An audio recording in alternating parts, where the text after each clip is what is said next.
Earlier this morning, I spoke to the Shadow International Trade Secretary, Nick Thomas-Symonds, about whether or not the Labour Party receiving donations from a Just Stop Oil supporter was ethical despite their stance on the group. Dale Vince is somebody who is very successful business person, owns Forest Green Rovers, amongst other things. He's a perfectly legitimate donor that we should be taking money from. I make no apology for that whatsoever. The successful business person wants to give money to the Labour Party, but it can hardly be said that it's influenced our position on Just Stop Oil. Keir Starmer has spoken about injunctions to prevent what they're doing. Keir Starmer has also said his message to Just Stop Oil is to just go home, because what they're doing is entirely counterproductive. The only debate they seem to be promoting in the UK is about how tough our public order laws are, and they're not building that consensus that you need to tackle climate change across the UK. Ringing endorsement there for Dale Vince, who's with us now, the founder of Ecotricity. Hi, it's good to see you again. Thanks for joining us again on the programme. I want to talk to you about the relationship between Just Stop Oil and you and the Labour Party, if I may, and then we can clear it up once and for all. Can you accept that to some it would appear counterproductive to donate to the Labour Party who disagree with Just Stop Oil, and then also to the protesters themselves? I don't see how overall it's counterproductive. I mean, donations to the Labour Party are to help them win the next election, which I think is the most important thing that can happen in our country right now. Donations to Just Stop Oil are to help them protest. And until we have an election, I think that's the most important thing we can do to stop new exploration for oil and gas in the North Sea that we simply cannot afford to burn. But you've heard what Sir Keir Starmer said previously. He says Just Stop Oil should just go home. And yet you still feel that Sir Keir Starmer is in alignment with your views? No, I didn't say that, did I? I said my donations to the Labour Party, there's logic behind them from my point of view. They need to win the next election. And as far as I'm concerned, donating to Just Stop Oil also is a logical thing to do right now. Until we have an election, we have a government that's taking us on a reckless path. We know that we have to stop burning fossil fuels, let alone exploring for new forms of them. This government are opening coal mines, oil and gas fields, spending $26 billion on a road building program and expanding runways, all of the things that are taking us in the wrong direction. Have you ever discussed Just Stop Oil with Sir Keir? I haven't. Is there any particular reason why not? I barely speak to him. I think I've spoken to him twice in my life, and only for a few minutes, and so that'll be the reason. Some reports have linked your donations to Labour and Labour changing its tune on blocking new oil and gas exploration in the North Sea. Do you think there's any connection? I don't think it's an actual true statement. Labour haven't changed their position. As I understand it, this was first mentioned at Davos last year. So I don't think it's a new direction from Labour. And look, it's not some kind of crazy left-wing idea either from me or people like me or Just Stop Oil, for example. It's a mainstream scientific opinion. It comes from the International Energy Agency, from the UN.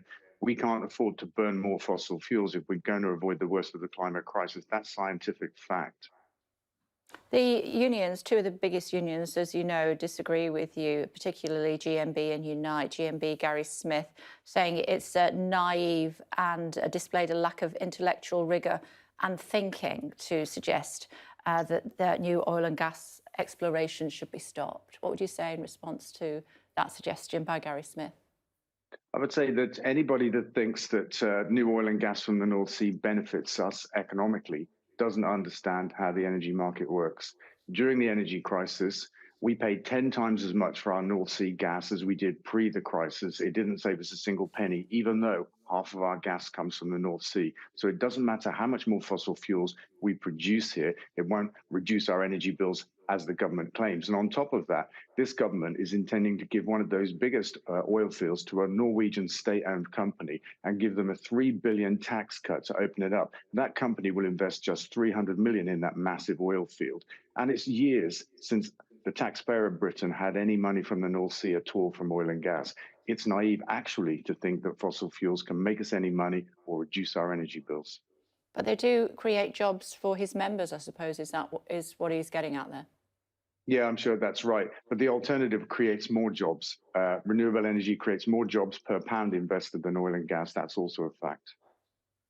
Let me just go back to Just Stop Oil, if I may, because obviously it's something that is very much in the headlines at the moment.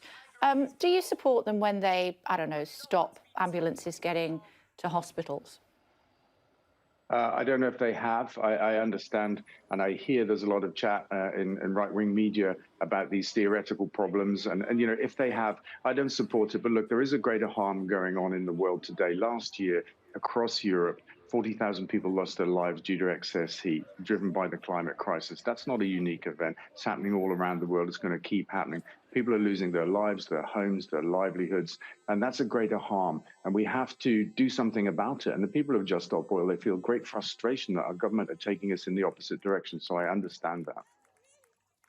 Would you ever feel that you wanted to go out and protest with them? Maybe. I mean, you know, often I'm a little bit too busy. I've been a protester in my life against cruise missiles being stationed in Britain, for example, American cruise missiles many years ago now in the 80s. Often I'm too busy, but I certainly, you know, completely support what they're doing. I think they're very brave people because they are facing an authoritarian crackdown by this government in legal terms. You know, they're putting their liberty on the line to bring this issue to public attention. And, you know, it's a little bit right now, protesting in Britain is a bit like protesting in Russia. I'm not sure. Not sure that's necessarily true. Why Check did it out, you? then. Why Check it out. do you find my question amusing? I don't know. I think the whole focus on Just Stop Oil is a little bit amusing, to be honest. I think it's a little bit overdone. I think that there's a desperation in the right-wing media to find something to attack Labour with, because flying in the polls, Keir Starmer's doing an incredible job, and this is clutching at straws. Okay, what would you constitute as right-wing media? Well, I wasn't quite including you in that, but you know, you might be on the edges of it. But certainly, we saw some hysteria in the Sun last week, claiming there'd been a secret meeting between me and Keir that had been revealed, and that was actually revealed by me in front of 6 million people on the Today program when I said I'd had a phone call with him the previous week. You know, that kind of hysteria, exaggeration, and fear mongering, really. Yeah, I obviously know your politics. I'm sure you don't know mine, Mr. Vince, but I do appreciate you taking the time to join us on the programme this morning. Thank you very much indeed for joining us. Thanks. Thank you.